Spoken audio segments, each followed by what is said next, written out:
स्मितावरती तिच्या वाढदिवसाच्या दिवशी केलेली एक कविता आहे. तिचं टेक्स्ट माझ्याकडे आत्ता लिहिलेलं नाही आहे, म्हणून मी रेकॉर्डेडच आहे ते सांगते.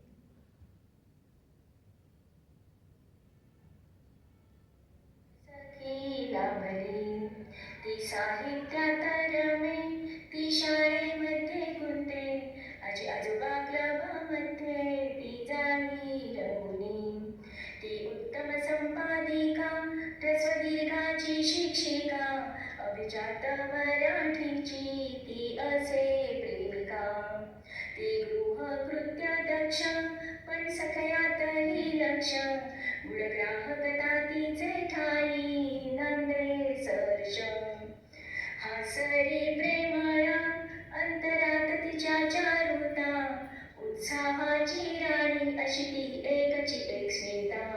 स्मिता, तुला 60व्या वाढदिवसाच्या खूप साऱ्या शुभेच्छा.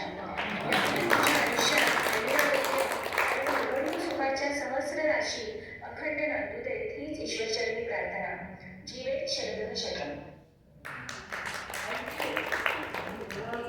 एकच मिनिटाचा वेळ होता, तेवढ्या वेळ. प्रतिभा आणि प्रतिमा हा एक साहित्यिक ग्रुप आहे आणि त्या ग्रुपमध्ये मी सुरुवातीला काही दिवस ॲक्टिव्ह होते. त्यावेळेला आणि ती खुदकन हसली अशी ओळ असलेली कविता करायला सांगितली होती. त्या कवितेचं शीर्षक आहे एक ती.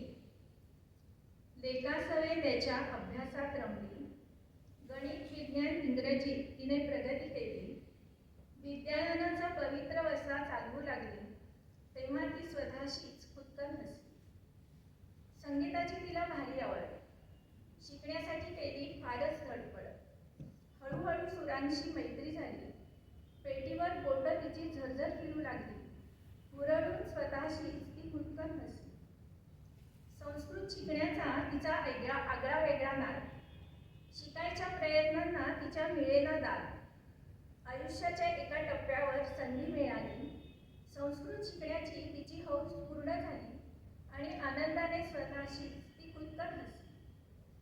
योगायोगाने तिची पावलं साहित्याकडे वळली, काव्यलेखनात तिला गोडी निर्माण झाली, यमक साधण्यात हळूहळू प्रगती होऊ लागली आणि उत्साहाने स्वतःशीच ती खुदकन हसली. एक दिवस मुलगा सत्य सांगून गेला, कशाचाच तरी एकाचा ध्यास घे म्हणाला.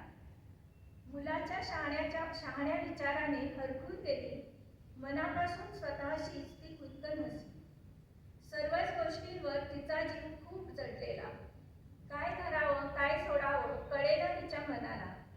जाऊ दे, मी आहे तशीच बरी आहे म्हणाली आणि पुन्हा एकदा स्वतःशीच ती खुदकन हसली.